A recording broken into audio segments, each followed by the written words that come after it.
Ongeza kigelegele, filimbi, nderemo kwa Yesu. Kelele za shangwe kwa aliye hai sijasikia. Amen. Anastahili sifa pekee. Ndani yake tunaishi, tunakwenda, tunapumua, wala hakuna anayeishi kwa nafsi yake mwenyewe. Karibu kwenye neno la Mungu. Uwe uko mbali, uko jirani, chukua Biblia yako. Fungue Misali 11, mstari wa 17 mpaka ule mstari wa 21. Misali.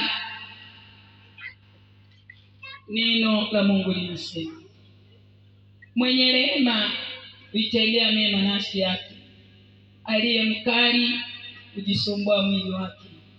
Mtu mwovu hupata mshahara wa udanganyifu.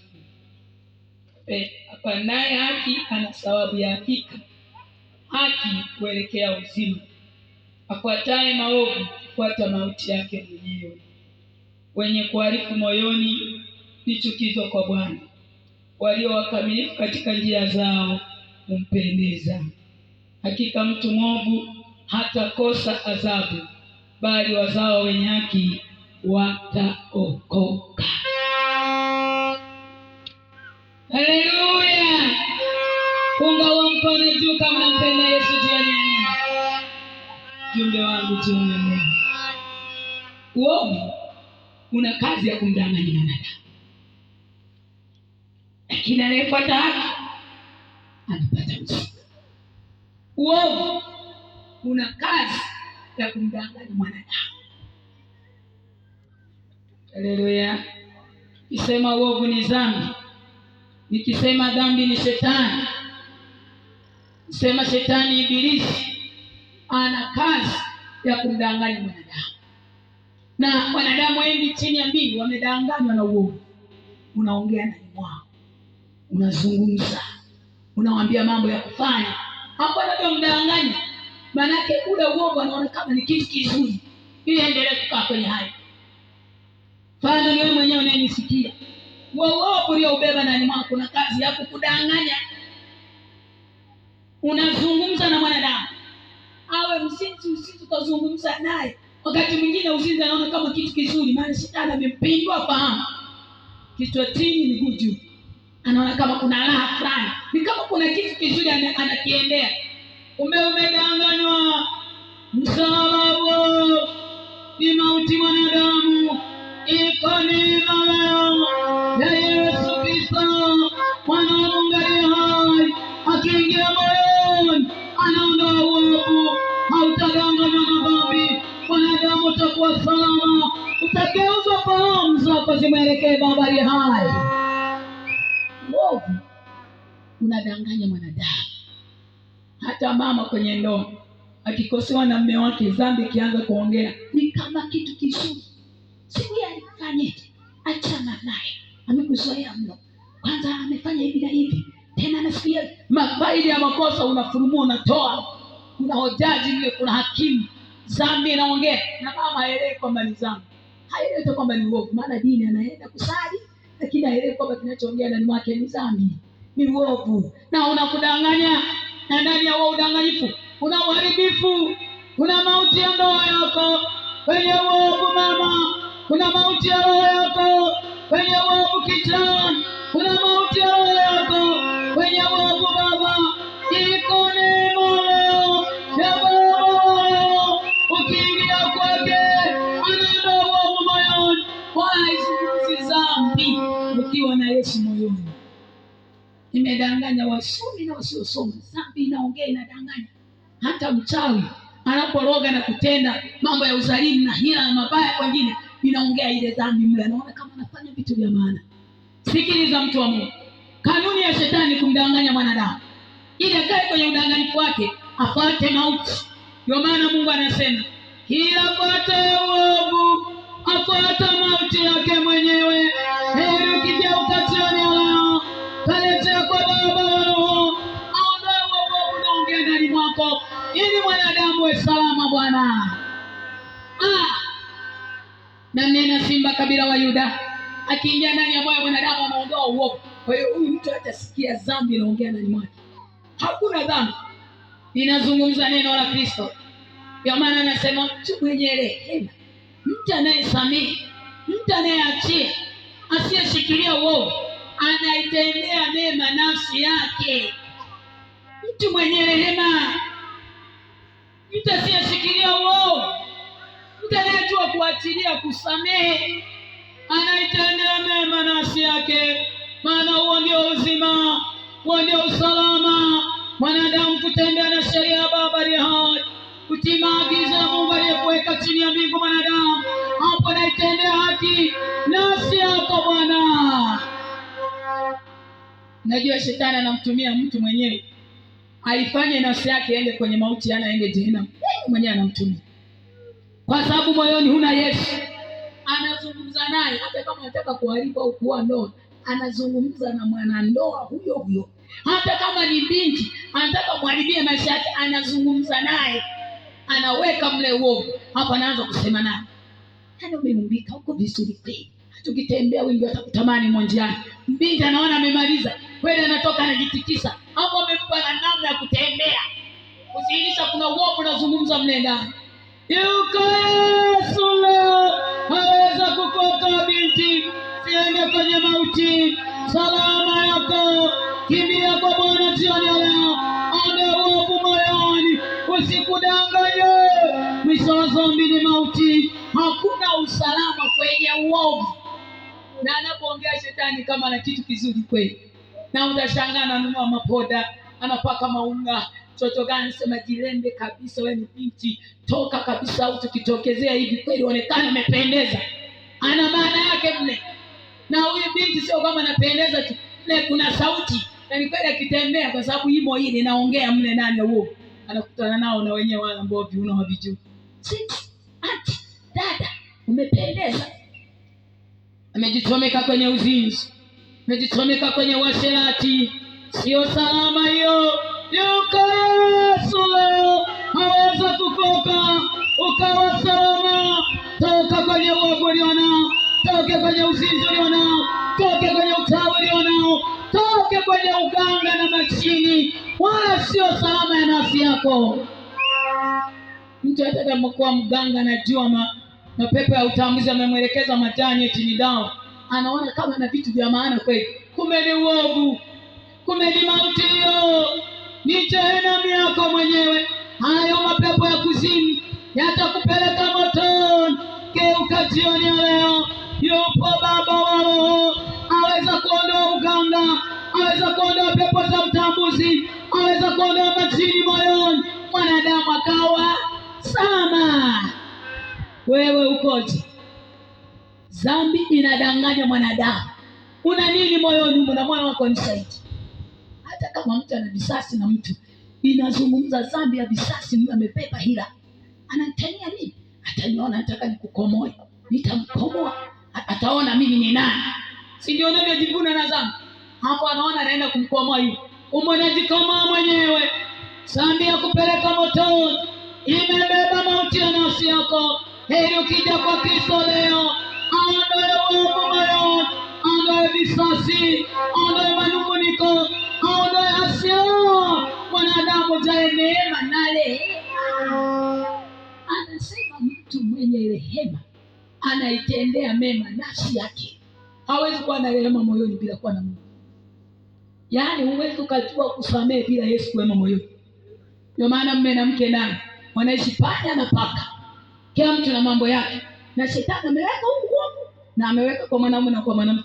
Kwa hiyo hao watu wanaishi kila mmoja, shetani anazungumza na huyu, hakufai kabisa, subia nifanyie hivi na hivi, na huko anaongea, anapanda uharibifu, anawadanganya. Kwa hiyo mume na mke wanaingia nyumba moja, kitanda kimoja, hakuna kuelewana.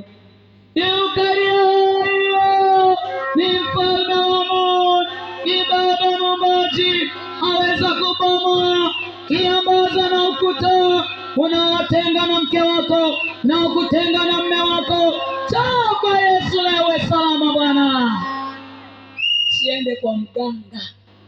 Mama akichoka anashauriana, ila tu kuna mganga fulani mzuri. Mganga ameanzisha ndoa. Mganga ndiye aliyesema mume na mke wa mwili mmoja. Yupo mwanzilishi. Mganga mwenyewe ana wanawake wangapi? Hata wewe mwanamke mganga hawi na mume mmoja, wanabadilisha wanaume mapepo yale. Yukaria aliyesema si vema mtu yabaki peke yake, kija kwake mama, tatengeneza ndoa yako, tatengeneza ndoa yako baba, utakuwa hivyo ulivyo. Watu wanaishi wawili, kila mmoja kivyake. Unakutana huyu baba anatafuta huko anaita vinini sijui. Unavijua na wewe? Unavijua? Hapo ukifika kule unaitwa buzi. Baba na familia watoto nyumbani anakuita baba. Ni mbuzi. Hiyo nimelituna. Utatuna mpaka lini? Maisha haya fai. Utaoga mpaka lini? Mwanaume gani? Unapita tu hata wa udanganyifu wa pepo za uchawi. Hautaoga milele. Mwanadamu ni kama majani yanavyochanua tena yananyauka, hivyo tulivyo mimi na wewe, hautaoga milele. Unaona haya majani, mvua ilipokuwa inanyesha kubwa yalikuwa yanafanya hivi, unadhani amepakwa mafuta yanang'aa. Hivyo mwanadamu alivyo, binti anapokuwa amechipua, hata kipaka uto anang'aa tu sura, hamna cha lotion na kusema zinataka sijui nini ile nini nyingine mnachanganya eti inaleta usoft. Wewe uzee unakuja tu ama cha soft, utashangaa ngozi imekuwa ngumu au na mapengo imejikunja, hainyoki kama majani yalivyo. Hivyo mwanadamu ulivyo umewekewa na Mungu amri, huwezi kumpinga. Hata useme anatafuta piko zisionekane mvi, na kuambia mashabu hayana piko. Mungu ametuweka hivyo, na hapa hakuna mjudumu. Heri ungerudi kwa Mungu, utajikubali ulivyo, utajikinai. Unajua ukiwa na mvi unafurahi, maana mvi ya mtu mwenye Mungu ni heshima. Mungu amekuingiza hatua nyingine, lakini kosa Mungu sasa. Hamna kabisa kutembea na Mungu. Hamna kabisa nini, funike na piko, funika na mashabu sasa siteremke. Na neno leo yeye ni salama ya wanadamu. Ukija kwake hautajikinai, unajikubali ulivyo. Unaona haya majani yanajigeuza sasa. Mwezi wa 6 wa 7 utaonea na yanavyonyongonyea. Yanakubali tu kwenda. Haiwezi akasema nataka tena mimi niwe mpya nichipue hapo na. Ayabishana na Mungu. Eti wanadamu wanabishana na Mungu. Njoo kwa Yesu akupe akili. Mwanadamu ni mpitaji tu. Hata kama utakubali uongo unaoongea ndani mwako huko, sio milele. Hautaroga milele. Angalia wewe mwenyewe ulivyokuwa unaitwa binti. Sasa hivi uko unaitwa kijana. Sasa hivi unaitwa babu. Wengine wanaitwa baba. Unadhani nini? Unatoka, hakuna mjudumu hapa. Yuko Yesu haweza kukoka. Sidanganya na dhambi. Geuka jioni leo, maana amesema apata mauti yake mwenyewe. Tunaondoka hapa na kila goti litapigwa mbele zake. Kila ulimi hapa ulitembea na nini? Ulitenda nini? Kuna msala. Hata leo mtu tukimwambia dhambi msala wake ni mauti, anacheka. Si nimdanganya? Kama na mahawara anasema, mbona nazini? Nahongwa na hela. Sasa mauti gani hela? Na nanunua mchina na chati. Hao ubiri waongo wanatutisha tu. Dharau, kejeli, pumzi umepewa na Mungu. Ipo siku ya kisulisuli, ipo siku nene ya giza nene ya kukomesha jeuri ya wanadamu chini ya mbingu. Heri ungejisalimisha mapema. Anasema injili hizo za kutisha. Mimi nazini na mawala 7, hapa na chuna 200,000, pale na chuna 100,000, pale na chuna 80. Mbona uzinzi napataga hela? Mauti iko wapi?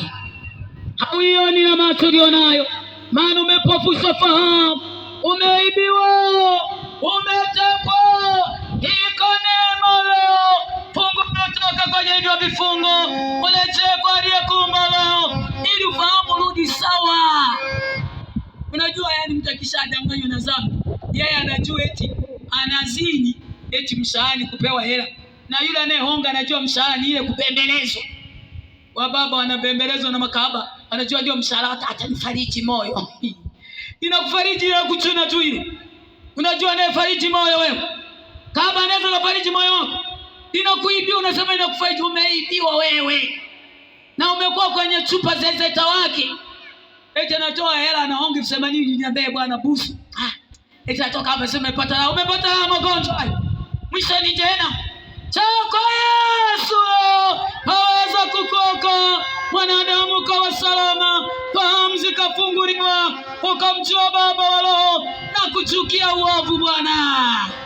Unajua tukiwa kwa Yesu tukaanza kumcha Bwana, tunaanza kuchukia nini? Uovu. Maana kumcha Bwana ni kuchukia nini? Uovu. Mungu anasema Misali hiyo 11 kwamba mtu anayekuwa na rehema anaitendea mema nafsi yake. Mtu anayefuata uovu anafuata udanganyifu, kazi ya uongo au dhambi, maana ibilisi ndio mwongo. Kazi yake ndani ya mwanadamu ni kumdanganya. Na anavyoongea naye mwanadamu na akili zako hizo unazokula wali na manumbu na chipsi viazi vile vya mviringo, huwezi kuelewa unadanganya. Kako ingie kwa Kristo ndio fahamu zitafunguliwa, magagari yanaondolewa. Sasa hizo uelewi. Maana umekamatwa, umeibiwa, umefungwa, uko kwenye gereza. Heri ukigeuka leo, simba kabila wa Yuda akiingia ndani ya moyo, ndio utaelewa uovu ni mbaya. Utageuza fikra na fahamu na kuiendea njia ya haki ili utembee katika uzima wa milele. Yaani hapa tunatembea kwenye njia za uzima. Unakataa dhambi na kuchukia dhambi. Yesu yumo moyoni. Wewe ukoje? Shetani kisha mkamata mtu amekaa mle, anamwendesha. Huyu mtu anamfunga tafahamu aone kama anachokifanya ni kizuri. Hata kiambiwa funua acha uchawi, anacheka mle, uchawi unacheka wenyewe. Niacha uchawi kabisa, naiba mahindi ya watu. Niacha uchawi, nachukua na mampunga ya watu. Niacha uchawi, nitaishije? Unadhani maisha yako kwenye uovu, kumbe uhai umeshikiliwa na Mungu Muumbaji. Geuka leo mjue Baba. Tubu leo, leo leo. Pendo la Baba leo ninakuita leo. Geuka mwanadamu ili utoke kwenye uovu. Lazima ingie Kristo moyoni. Akiingia huyu mwanaume anageuza tafika. Vile ulivyokuwa unatembea kichwa chini miguu juu, anakugeuza utembee vile inavyotakiwa. Yaani utende yale yanayotakiwa yatende. Ndio maana anasema mtu anayefuata haki anaelekea uzima. Unajua haki yako nini? Haki ya roho ya mwanadamu na yeye. Haki ya roho ya mwanadamu aliye chini ya mbingu ni kutenda na kuenenda sawa sawa na maagizo ya Baba wa roho. Hiyo ndio haki. Hata ukifanya wewe mwenyewe utafurahi. Unaweza kusema na kwa mwingine, yaani hata wewe mwenyewe unajisikia mle nafsi inafurahia mambo unayofanya, maana ndio ya Baba. Ndio ya kwako. Hayo unayofanya, umeibiwa, umetekwa, uko kwenye gereza, sio yako. Hata kuitwa mzinzi, jina sio lako. Hata kuitwa mchawi, jina sio lako. Yukarie jioni leo, ukija kwake hata kuondoa kwenye hayo na tena ambayo sio yako. Ndio maana tukisema nyosha mkono wa chawi, hakuna mkono unaonyosha mchawi. Wachawi wapi? Jamani wazinzi mikono juu. Anyoshi moja mzinzi. Jamani waongo. Ambongo kweli. Si wapo. Mzee kwani unaogopa? Kwani unakataa? Kwani ujitangazi? Unafanya mambo ambayo sio yako, hata upendi. Yuko aweza kukuondoa kwenye uongo, aweza kuondoa kwenye uzinzi, kwenye mizimu na nguvu za giza. Anaitwa Yesu Kristo wa Nazareti aliye hai. Maana amesema haki inaelekea uzimani. Kwa mtu yote anayefuata haki anaenda kwenye uzima. Kwenye ndoa yako ukifuata haki, ukafuata neno, unaendea uzima wa ndoa yako. Ila hayo mwagito uliyobeba hayo, mavisasi hayo, manunguniko hayo, unaenda nayo hayo, ndio unaendea mauti ya ndoa yako. Wala hujawasoma. Huo ni uharibifu, ni kosa ibilisi ndani ya moyo wako. Heri ukija kwa Yesu, atahiri wa moyo, akupe moyo wa rehema, kupe moyo wa nyama. Shinde ubaya kwa wema, sishindane na uovu. Atengeneze palipokuwa na ufa. Yeye mwenyewe ni ufufuo na uzima. Ukija kwako unakuwa salama Bwana. Ndani ya Yesu Kristo tunakuwa salama salimini. Mtu anayefuata haki anaelekea uzimani. Mtu anayefuata uovu anafuata mauti yake mwenyewe. Kazi ya uovu ndani ya mwanadamu ni kumdanganya. Shahidi ni wewe mwenyewe. Huo uovu ulio nao una kazi ya kukudanganya. Tena unazungumza nawe, fanya hivi, hakuna anayejua, fanya hivi, na wewe unafuata. Kumbe unadanganywa, unaibiwa, unatekwa, amehukumiwa tena. Huyo anayekudanganya atakupeleka motoni. Heri ukigeuka leo, heri ukimwacha leo, heri ukimsaliti leo, ukageuka kwa Baba aliye hai. Kuokoka ni kumsaliti shetani moyoni, sauti zake, maneno yake, vitu vyake, udanganya, unausaliti.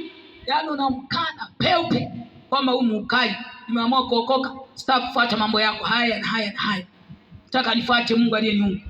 Wewe ukoje? Kati mwingine na Bwana asifiwe unapewa. Unafuata nini? Bwana unafuata udanganyifu wa dhambi. Bwana dhambi imekudanganya. Bwana umedanganywa mwanadamu. Geuka leo. Yupo Baba aliye hai, aweza kuachilia, amejaa neema na rehema kwa wanaotubu na kuacha. Sio maigizo. Yaani ndugu zangu, hukumu itakayosimama haina upendeleo. Kuna wengine anajua anaposema Bwana asifiwe, yamkini amemaliza. Sina sali kanisa la walokole dini na saliki na mimi anzani ndiye eti ndio mlango wa kwenda mbinguni. Mlango ni Kristo moyoni. Dhambi siongoe, dhambi sikudanganye, dhambi sikuelekeze kitu chochote, na isiwepo nani. Wewe ukoje? Mbona Bwana asifiwe unapewa bado dhambi inaongea? Hata wewe ni shahidi, moyo wako unakushuhudia.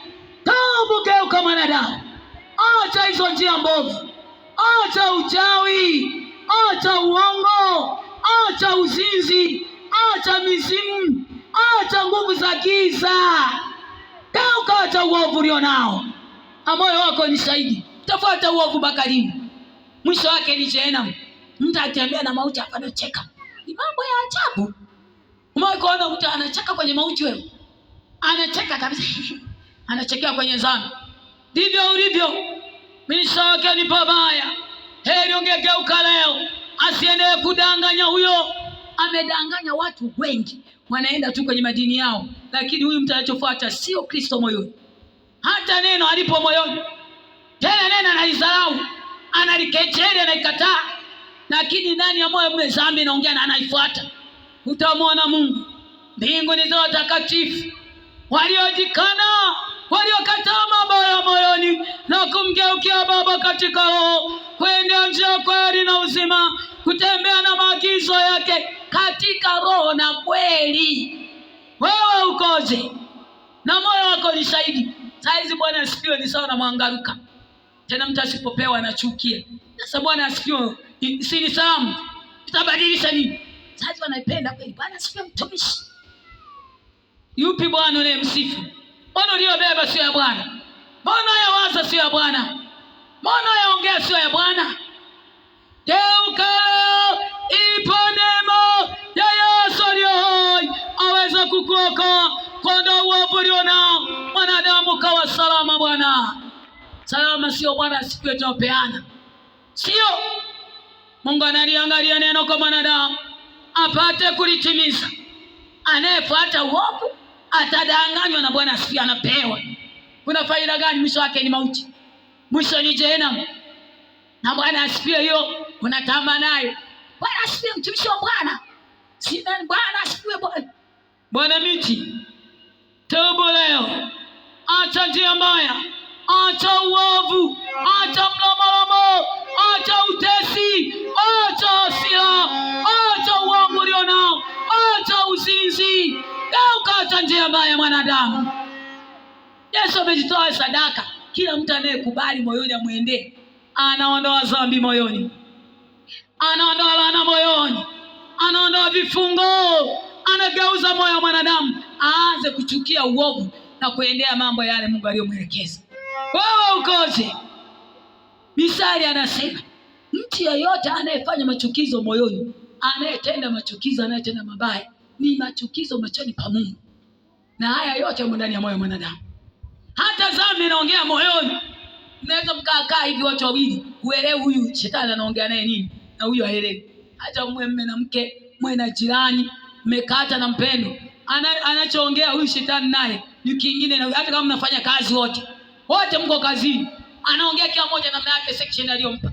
Mzinzi anamwelekeza uzinzi, akitoka kazi aende kwenye uzinzi, aende kilabuni, aende kwa hawa.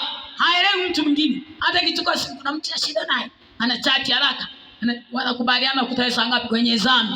Mwingine haelewi, ameweka siri. Ipo siku ya kufunua siri za wanadamu, maana huo moyo ni wa Bwana na ndiye aumaye mioyo. Heri ukirejea leo ukaacha mabaya moyoni, ukaacha machukizo, ukajisalimisha mwenyewe ngali uhai peupe, kwamba pana moyoni mwangu sitaki machukizo, sitaki kutembea na haya mauovu yanayozungumza kila siku. Shetani kila saa anazungumza ndani ya mioyo ya wanadamu uovu.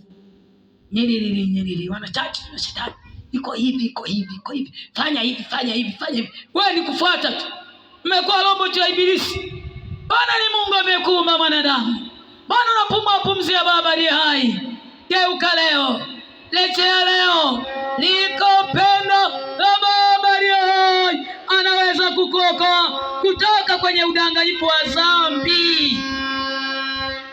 Pekee mwanaume anaweza kuokoa, akatahiri kobi za moyo, akaondoa sauti zote za udanganyifu za dhambi mle moyoni. Nashangaa nakaa yeye mwenye moyo anasema, mwanangu nipe moyo. Ndani ya moyo wako weka neno langu. Mtu kuweka neno la Mungu mpaka uovu uondoke, na kuondoa uovu ni Kristo. Toka leo, ondoa uovu, ingia kwake leo, ondoa udanganyifu wa dhambi, ondoa visasi, ondoa giza moyoni. Mwanadamu we salama roho na mwili. Salama sio kondomu, salama sio pesa hizo nazo, salama sio vitu ulivyo navyo, wala elimu. Salama ya nafsi yako, inasi kuitendea mema, kujaa moyo wa rehema, kushinda ubaya kwa wema, kuacha mabaya moyoni. Hiyo ndio salama ya nafsi za wanadamu. Akikaa mwenye nafsi ya kuendesha, uko salama roho na mwili. Hata kija leo una nafasi ya kwenda kuishi naye, eti utaenda kuishi na Kristo milele, hapo wewe mwenyewe uovu ndio unaofuata. Ile mbingu sio ya waovu, sio ya wahubiri, sio ya walokole, ni ya watakatifu walioacha uovu, waliotubu na kugairi mabaya, waliogeuka na kuiacha dunia na mambo yake, wanamfuata Kristo katika roho. Yaani mle moyoni amegeuka. Wewe ukoje? Na dini bado unafuata uovu, na dini bado unaloga, naimba tenzi za rohoni, bado mwongo, bado mzinzi, bado na mizimu, bado na tamaa.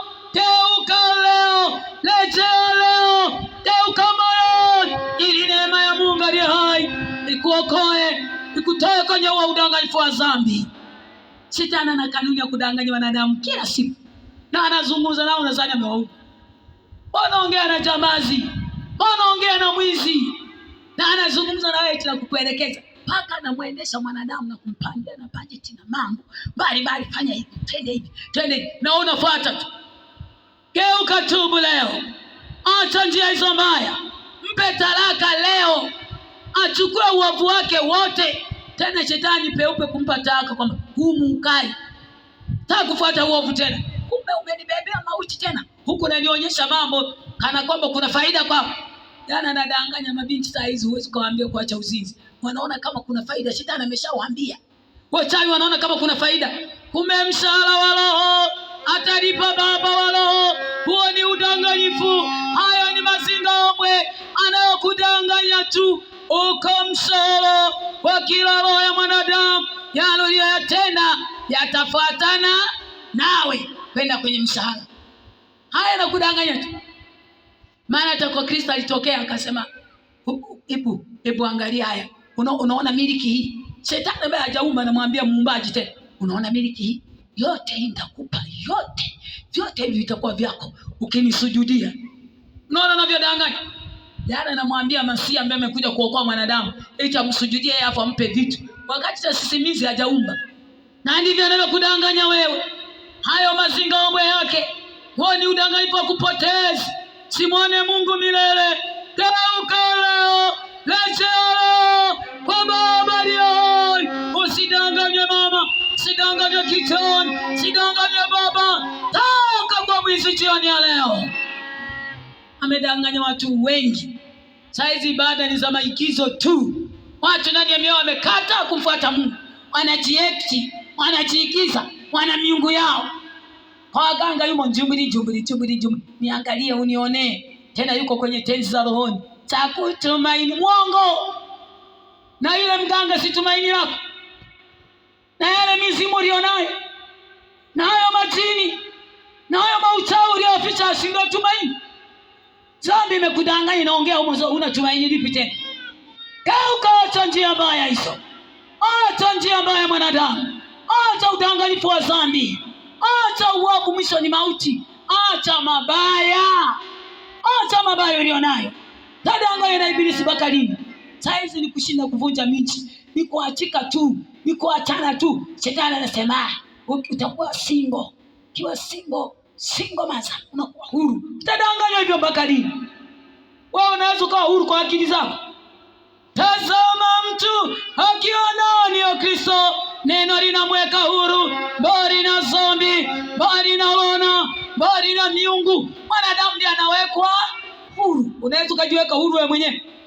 Tunaingia kwa Kristo, tunakubaliana na neno ndio linatuweka huru. Wewe unaweza kujiweka huru. Shetani kuache tu. Na hapa namdanganya mwanadamu ili akimbie kwenye mji, avunje ndoa, itakawekwe huru. Mungu anachukia kuachana. Wewe mnaachana, hapo unasema utawekwa huru. Na nani anakuweka huru? Wakati anayemweka huru mtu ni Kristo aliyekufa msalabani. Wote huo ni udanganyifu. Dhambi inaongea, inazungumza kama kuna vitu vizuri. Umechoka na huyu mwanadamu, achana naye. Sio riziki yako. Utapata mfanyakazi. Ujigeuze kama miogo iliyooza. Maisha yao bakalini hayafai. Geuka, tubu, acha hizo njia. Acha hayo mawazo, acha umalaya. Wamekaa kwenye miji, wamekaa hivi. Mkuu mwingine ndani, mwingine huko nje. Malaya wako. Tubu, acha njia mbaya hizo. Pata nini maisha yasiyofaa. Mle ndani hajui kusamehe. Hajui kuachilia, amejaa visasi, uovu na mdanganya, unaongea naye. Unampanga. Ndio maana kila leo wananua mabege misungu ni kuvunja miti na panga. Naacha lolo. Na leba. Wacha wapi? So kimbilia kwa Yesu. Yukana ponya, yukana tengenezo, yukana ufufuo.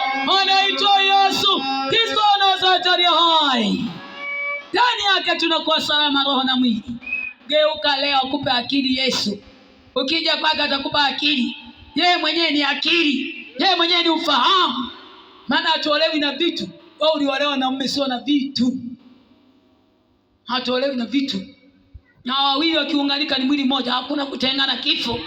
Umeacha wapi neno? Hataki neno. Hata kihubiriwa ingesema, sasa nitakaa na mtu alinipendi. Aliyekwambia kupendi na si ndio uovu? Mbona mlichukuana tena mmekubaliana mezana na watoto? Paka makucha amefanana nayo, hakupendije? Si pepo hizo. Chako Yesu leo ageuze akili ulionayo mbavu. Chako Yesu leo onda udanganyifu wao. Chako Yesu leo anacheza akili kae vizuri Bwana. Ipo akili kwa Kristo. Upo ufahamu. Anakuwa na masababu mengi mno. Kaza sijina nini nilikosea kuolewa naye. Nani aliyekwambia? Hayo nani amekwambia? Na humo huna Mungu. Toa kwa Mungu alande ufahamu. Hayo ni madhambi. Ni uovu unaongea humo, matamaa. Geuka leo. Leo ni salama ya maisha yako. Kijana njoo leo. Ni salama ya maisha yako. Mama njoo kwa Yesu leo. Ni salama ya ndoa yako. Binti njoo kwa Yesu. Ni salama ya ubinti wako. Utageuzwa fahamu. Utembee kufuata neno la Mungu. Sio hayo mauovu. Mabinti ukiwakuta wawili watatu, sikiliza wanachoongea. Taka. Ni uovu juu ya uovu. Kazi. Hata walioolewa wakuta wawili watatu. Kila mtu anaeleza shida zake, au kutishana mizigo. Sasa unamtisha mwenzio na yeye na mizigo. Unamtisha mzigo. Atakutoa huyo. Kama jari hoi. Anasema njoni kwangu. Mnaelemewa na mizigo. Na nitawapumzisha. Jifunzeni kwangu.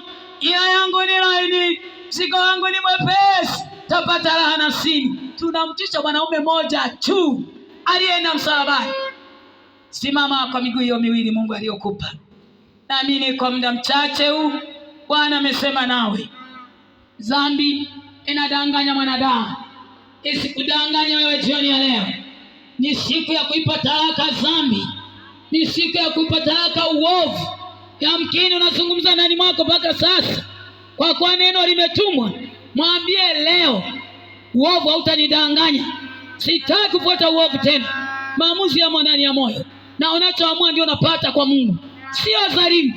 Anampa kila mmoja sawa na kila anachokikiri na kukiamini. Haleluya. Sogea karibu na jukwaa, fumba macho.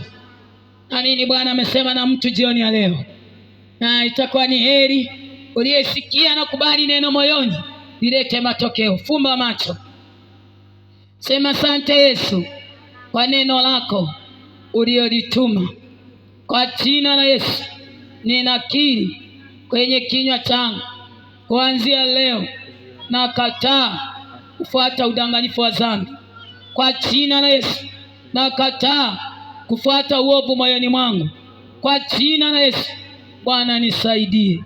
Geuza moyo wangu uelekee utii haki, nielekee uzima. Kwa jina la Yesu pe moyo wa rehema, nitende haki. Nafsi yangu kuanzia leo uwe pamoja nami. Asante Yesu, kwa jina la Yesu, amen. Fumba macho. Baba, katika jina la Yesu Kristo wa Nazareti aliye hai, ni Mungu angalia neno. Umesema mtu anayekiri na kuamini moyoni anapata wokovu. Angalia moyo huu uliyekiri jioni ya leo kukataa udanganyifu wa dhambi, udanganyifu wa uovu, maana uovu na kazi ya kudanganya mwanadamu. Moyo huu umekataa leo kukaa kwenye udanganyifu. Thibitisha neno Bwana Yesu. Ndilishe kwa mama yule, kijana yule, baba yule, binti yule, kwa jina la Yesu.